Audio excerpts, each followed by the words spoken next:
ಬನ್ನಿ, ಒಂದು ಸಣ್ಣ ಚಾಲೆಂಜ್ ತಗೊಳ್ಳೋಣ. ಈಗ್ಲೇ ನಿಮ್ಮ ಕಿಚನ್ ಕಡೆ ಒಂದು ನೋಟ ಹಾಕಿ. ಯಾಕಂದ್ರೆ ಸೈನ್ಸ್ ಹೇಳೋ ಪ್ರಕಾರ ನಿಮ್ಮ ಅಡುಗೆ ಮನೆಯಲ್ಲಿ ವಿಷಕಾರಿಯಾಗಬಲ್ಲ ಕನಿಷ್ಠ 3 ವಸ್ತುಗಳು ಇದ್ದೇ ಇರುತ್ತಂತೆ. ಹೌದು, ನಂಬಲೇಬೇಕು. ಖಂಡಿತ ಇರಬಹುದು. ನಾವು ಮಾತಾಡೋಕೆ ಹೊರಟಿರೋ ವಸ್ತುಗಳು ಅದೆಷ್ಟು ಸಾಮಾನ್ಯ ಅಂದ್ರೆ ಅವು ನಮ್ಮೆಲ್ಲರ ಅಡಿಗೆ ಮನೆಯಲ್ಲಿರುವ ಸಾಧ್ಯತೆ ತುಂಬಾನೇ ಹೆಚ್ಚು.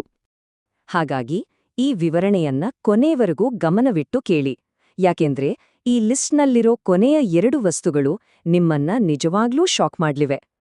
ಸರಿ, ಹಾಗಿದ್ರೆ ಶುರು ಮಾಡೋಣ. ಮೊದಲ್ನಿಗೆ ನಮ್ಗೆಲ್ಲ ಸ್ವಲ್ಪ ಮಟ್ಟಿಗೆ ಗೊತ್ತಿರೋ ಒಂದು ಅಪಾಯಕಾರಿ ವಸ್ತುವಿನಿಂದಾನೇ ಶುರು ಮಾಡೋಣ. ಅದೇ ಹಸಿರು ಆಲೂಗಡ್ಡೆ. ಆಲೂಗಡ್ಡೆ ಮೇಲೆ ಹಸಿರು ಬಣ್ಣ ಕಾಣಿಸ್ಕೊಂಡ್ರೆ ಅದು ಬರೀ ಬಣ್ಣ ಅಲ್ಲ.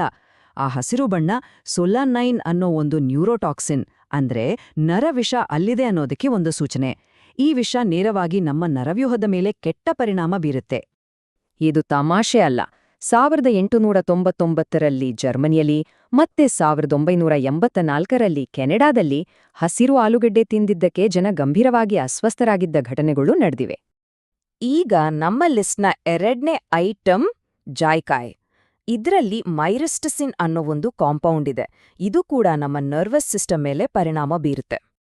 ಅಬ್ಬಾ, ಯೋಚನೆ ಮಾಡಿ, ಕೇವಲ 1 ಟೀ ಸ್ಪೂನ್ ಅಂದ್ರೆ ಸುಮಾರು 5 ಗ್ರಾಂನಷ್ಟು ಜಾಯ್ಕಾಯಿ ಪುಡಿ ಕೂಡ ವಿಷಕಾರಿಯಾಗಬಲ್ಲದು.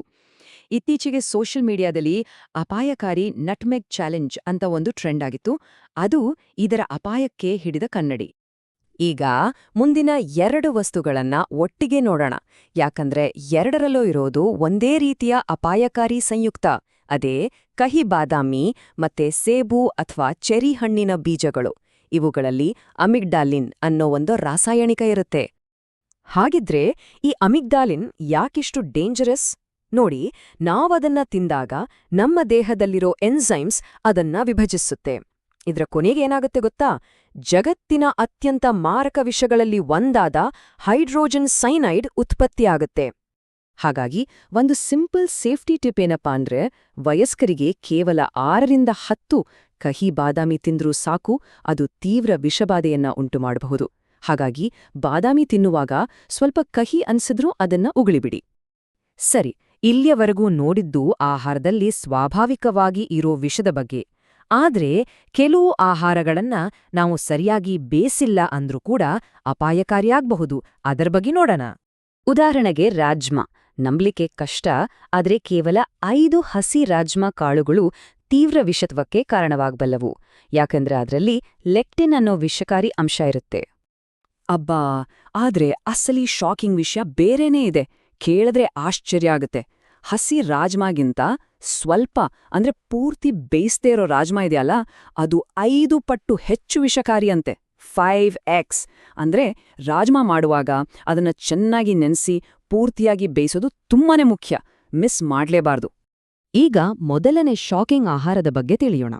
ಯಾಕಂದ್ರೆ ಇದನ್ನ ಹೆಚ್ಚಿನವರು ತುಂಬಾನೇ ಆರೋಗ್ಯಕರ ಅಂತಾನೆ ತಿಂತಾರೆ. ಅದು ಬೇರೇನೂ ಅಲ್ಲ, ಬ್ರೌನ್ ರೈಸ್. ಹೌದು, ಆರೋಗ್ಯಕ್ಕೆ ಒಳ್ಳೇದು ಅಂತ ನಾವು ನಂಬೋ ಬ್ರೌನ್ ರೈಸ್ನಲ್ಲಿ ಆರ್ಸೆನಿಕ್ ಪ್ರಮಾಣ ಹೆಚ್ಚಾಗಿರುತ್ತೆ. ಯಾಕಂದ್ರೆ ಅದರ ಹೊರಗಿನ ಆರೋಗ್ಯಕರ ಪದರವೇ ಮಣ್ಣಿನಿಂದ ಹೆಚ್ಚು ಆರ್ಸೆನಿಕ್ ಹೀರ್ಕೊಳ್ಳುತ್ತೆ. ಆರ್ಸೆನಿಕ್ ಅನ್ನೋದು ನಿಧಾನವಾಗಿ ನಮ್ಮ ದೇಹದಲ್ಲಿ ಸೇರಿಕೊಳ್ಳುವ ಒಂದು ವಿಷ. ಹಾಗಂತ ಚಿಂತೆ ಬೇಡ. ಬ್ರೌನ್ ರೈಸ್ ಬಿಡ್ಬೇಕಂತಿಲ್ಲ. ಅದನ್ನ ಚೆನ್ನಾಗಿ ತೊಳೆದು ನೆನೆಸಿ ಆ ನೀರನ್ನ ಚೆಲ್ಲಿ ಅಡಿಗೆ ಮಾಡಿದ್ರೆ ಆರ್ಸೆನಿಕ್ ಪ್ರಮಾಣವನ್ನ ಕಡಿಮೆ ಮಾಡಬಹುದು. ಈಗ ಈ ಪಟ್ಟಿಯಲ್ಲಿರೋ ಅತ್ಯಂತ ಆಶ್ಚರ್ಯಕರ ವಸ್ತುವಿನ ಸರದಿ. ಇದನ್ನಂತೂ ಎಲ್ಲರೂ ಆರೋಗ್ಯದ ಗಣಿ ಅಂತಾನೆ ನಂಬಿದ್ದಾರೆ. ನಾವು ಮಾತಾಡ್ತಿರೋದು ನಮ್ಮೆಲ್ಲರ ಅಡುಗೆ ಮನೆಯಲ್ಲಿರೋ ಗೋಲ್ಡನ್ ಸ್ಪೈಸ್, ಅರಿಶಿನದ ಬಗ್ಗೆ. ಅರಿಶಿನ ಹಾನಿಕಾರಕ ಆಗೋಕೆ ಸಾಧ್ಯನಾ? ಸರಿ, ಇಲ್ಲಿ ಒಂದು ವಿಷಯವನ್ನ ನಾವು ಸ್ಪಷ್ಟಪಡಿಸಿಕೊಳ್ಳಬೇಕು. ನಾವು ಅಡುಗೆಯಲ್ಲಿ ಬಳಸುವ ಚಿಟಿಕೆ ಅರಿಶಿಣದಿಂದ ಯಾವ ಅಪಾಯವೂ ಇಲ್ಲ, ಅದು ಸೇಫ್. ನಿಜವಾದ ಅಪಾಯ ಇರೋದು ಇತ್ತೀಚೆಗೆ ಟ್ರೆಂಡ್ ಆಗಿದೆಯಲ್ಲ, ಹೈ ಡೋಸ್ ಕರ್ಕ್ಯೂಮಿನ್ ಅಥವಾ ಅರಿಶಿಣದ ಸಪ್ಲಿಮೆಂಟ್ಗಳು. ಅದರಲ್ಲಿ ಇದು ತುಂಬಾನೇ ಮುಖ್ಯವಾದ ಪಾಯಿಂಟ್, ಗಮನದಲ್ಲಿಟ್ಕೊಳ್ಳಿ. ಅಮೆರಿಕಾದ ಒಂದು ಅಧ್ಯಯನದ ಪ್ರಕಾರ ಕೇವಲ ಅರಿಶಿಣದ ಸಪ್ಲಿಮೆಂಟ್ಗಳಿಂದಲೇ 10 ಜನಕ್ಕೆ ಗಂಭೀರವಾದ ಲಿವರ್ ಡ್ಯಾಮೇಜ್ ಆಗಿರೋದು ದೃಢಪಟ್ಟಿದೆ. ಅತಿಯಾದರೆ ಅಮೃತವೂ ವಿಷ ಅನ್ನೋದು ಇದಕ್ಕೆ ಸರಿಯಾಗಿ ಅನ್ವಯಿಸುತ್ತೆ. ನೋಡಿ, ಈ ಎಲ್ಲಾ ಮಾಹಿತಿ ನಿಮ್ಮಲ್ಲಿ ಭಯ ಹುಟ್ಟಿಸೋಕಲ್ಲ, ಬದಲಿಗೆ ಜ್ಞಾನದ ಮೂಲಕ ನಮ್ಮನ್ನ ನಾವು ಹೇಗೆ ಸುರಕ್ಷಿತವಾಗಿ ಇಟ್ಟುಕೊಳ್ಬಹುದು ಅಂತ ತಲ್ಸೋಕೆ. ಈ ಒಂದು ಟೇಬಲ್ ನಾವು ಇಲ್ಲಿಯವರೆಗೂ ಮಾತಾಡಿದ ಎಲ್ಲದರ ಸಾರಾಂಶ. ಯಾವ ಆಹಾರದಲ್ಲಿ ಯಾವ ಅಪಾಯವಿದೆ ಮತ್ತು ಅದರಿಂದ ಪಾರಾಗೋಕೆ ಸರಳ ಉಪಾಯ ಏನು ಅನ್ನೋದನ್ನ ಇದು ಸ್ಪಷ್ಟವಾಗಿ ತೋರಿಸುತ್ತೆ. ನೆನಪಿಡಿ, ಅರಿವು ಅನ್ನೋದು ಭಯಪಡೋಕಲ್ಲ, ಬದಲಿಗೆ ಜಾಗೃತರಾಗಿರಲು. ಈ ಮಾಹಿತಿ ತಿಳಿದ ಮೇಲೆ ನಿಮ್ಮ ಅಡುಗೆ ಮನೆಯಲ್ಲಿ ನೀವು ಮೊದಲು ಯಾವ ವಸ್ತುವಿನ ಬಗ್ಗೆ ಗಮನ ಹರಿಸ್ತೀರಾ? ಈ ಮಾಹಿತಿ ನಿಮ್ಗೆ ಉಪಯೋಗಕ್ಕೆ ಬಂತು ಅನ್ಸಿದ್ರೆ ದಯವಿಟ್ಟು ಲೈಕ್ ಮಾಡಿ ಮತ್ತೆ ಈ ಉಪಯುಕ್ತ ಮಾಹಿತಿಯನ್ನ ನಿಮ್ಮ ಸ್ನೇಹಿತರು, ಕುಟುಂಬದವರ ಜೊತೆ ಹಂಚ್ಕೊಳ್ಳಿ. ಎಲ್ಲರೂ ಸುರಕ್ಷಿತವಾಗಿರೋಣ. ಚಾನೆಲ್ಗೆ ಸಬ್ಸ್ಕ್ರೈಬ್ ಮಾಡೋದನ್ನ ಮರಿಬೇಡಿ.